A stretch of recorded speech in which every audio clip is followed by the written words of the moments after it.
Zatarga, and welcome to Mason County Press's Full Court Press, a presentation brought to you by House of Flavors Incorporated and Shelby State Bank. Today, I have Mark Forner with me today. Sure. Yes, he is the varsity basketball coach and K through 12 principal at CUSTER, That's Mason correct. County Eastern. That's right. Welcome. Thank you for being here with us today. Thanks for visiting. Yeah, we had a nice little chat We did, already. we did. So, why don't you tell us what's going on? Sure. Again, it's I really appreciate you folks coming out here and visiting us here in Cardinal Land. Again, I'm the K-12 principal and probably more importantly the head basketball coach, boys varsity basketball coach at Mason County Eastern. And so far we're having a pretty good year, both on the boys' side and the girls' side. We had a tough loss last night to Pentwater, who remains undefeated in the conference. So you're catching me here kind of in a tough time. But we play Manistee Catholic tomorrow night, and that'll be another really tough game. But right now we're 6-3 on the season. Okay. 6-2 in the conference. After tomorrow night we'll have played half of our schedule, and so we're on the upward side. Similarly, the girls are 6-2 in the conference, and I think that puts them tied for third place right now. Okay. But they've got a tough game tonight with Walkerville, and Walkerville has one loss. I'm sorry, I think our girls only have 2 losses, and so our girls are going to try to get them today at Walkerville. So that's very exciting. Good luck with that. Thanks. So, you said you're coming off a loss.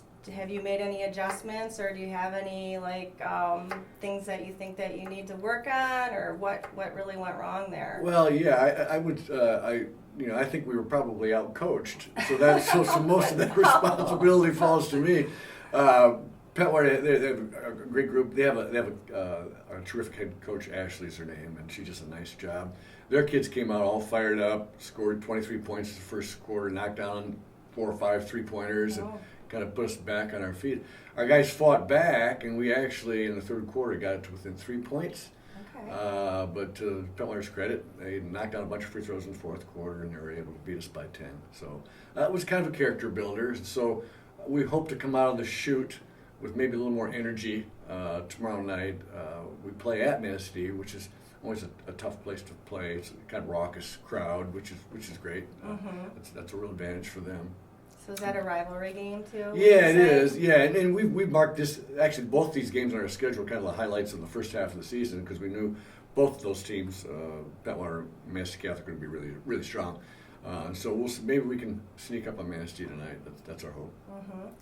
Good. And what about the girls? How are they really doing in their conference? Yeah. So right now they're in second place with 2 losses. If they can win tonight, I think that would put them in a tie for first place with Walkerville. Walkerville only has 1 loss. Jake Smith is the coach. He does a nice job, and that poor guy coaches both squads, the JV and the varsity. Right now, our girls are going through a little adversity on the JV side because of sickness and injuries. We're unable to field a team today, so instead of they've actually canceled the JV game, and they'll just be playing the varsity game at 6 o'clock. So right now, and my understanding is with all the sickness going around, a number of other teams in the conference are facing the same problem. So I keep saying to our kids, get plenty of rest, drink plenty of fluids, wash your hands. So yeah, it's because it's a long season. We're only about halfway through. Right. Well, that's awesome. Can you talk a little bit about districts where that will be, and is there a draw? Has the matchups been?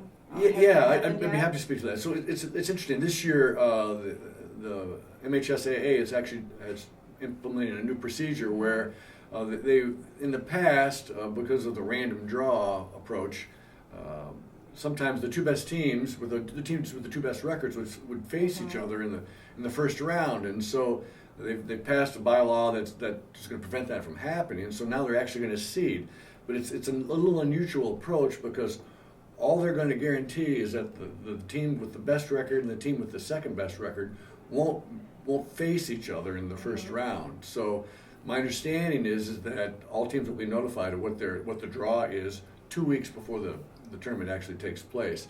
This year, we're at Marion, and we'll have about half the teams from our conference Petwater will be there, Walkerville, Baldwin, Marion, Big Rapids Crossroads, and McBain Northern Christian. And so it'll be a tough district, and I'm just hoping that we can kind of get in on a roll and do really well in February, and then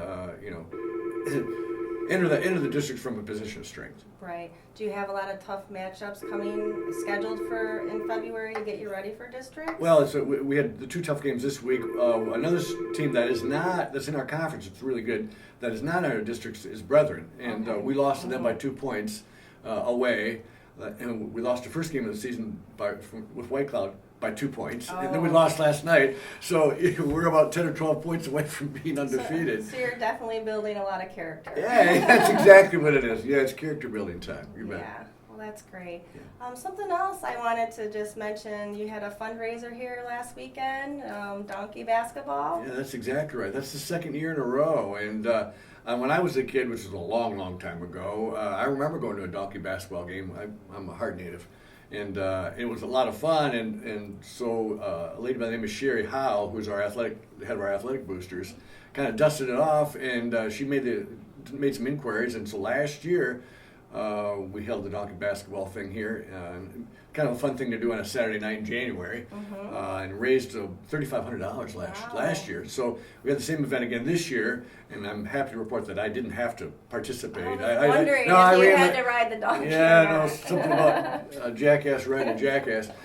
So I got kicked last year, and I didn't fall. I fell off several times. I said, man, a guy my age probably shouldn't be in the back of a donkey. But a lot of fun. It raised a lot of money. We had there's a young man, Ryan Crawford from Mason County Central, who has recently been diagnosed with pretty serious illness, and so the proceeds from the concession stand were actually presented to him and his family to try to help defray some of his medical costs. That's wonderful. Yeah. That was very kind and generous. Yeah. So, but it was a great event. So. Yeah, that sounds great. Yeah. Anything else you'd like to share with us about anything coming up, or? No, it's just I just appreciate you guys coming out here. Basketball, it's wonderful. It's fun. We actually last night our pet band played, and 3 years ago that wouldn't have happened. So Claire Dixon is our band director, and she did a marvelous job. So I joked to the kids last night that the pet band actually played better the first quarter than we did. They didn't think that was very funny. So, I think we have 60 kids in the pet band, which is really cool. Really good. Yeah, so we're really excited about that. It's always exciting when the band's playing, especially even for the people in the audience, the spectators. It just gets you pumped up. Exactly. No, that's the good stuff. That's awesome. Yeah. Well, thank you for taking time out of your day today, Mark. I really appreciate it.